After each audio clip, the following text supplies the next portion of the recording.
Hey y'all! For today's video, gagawa tayo ng banana oatmeal pancakes. So, ito yung mga kailangan natin.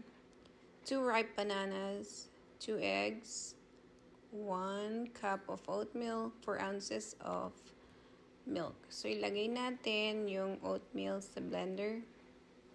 Then, ilagay natin yung 2 eggs. So, hindi ko na lalagyan ito ng mga ibang spices kasi matamis na yung banana at siya na yung magdadala sa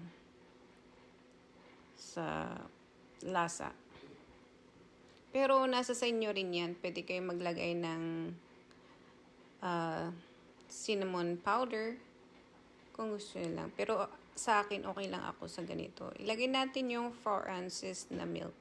Tapos, i-blend natin siya.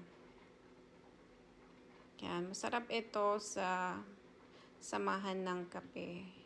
At yung oatmeal is very healthy for you. So dapat ganyan lang siya.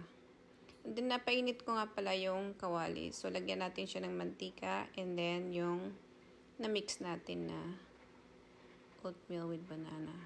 So yan, takpan natin ng 5 minutes and then baliktarin uli natin at lutuin ng 5 minutes. So, napakadali pong lutuin to kung gusto nyo lang.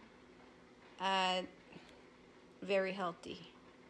So, nakita ko itong isang recipe sa isang Facebook at naisipan ko itong gawin. Kasi napaka-healthy kasi yung oatmeal sa ating katawan. So, ganyan lang siya guys. Pwede nyo lagyan ng syrup kung gusto nyo pa ng matamis. So, yan lang guys and thank you ulit.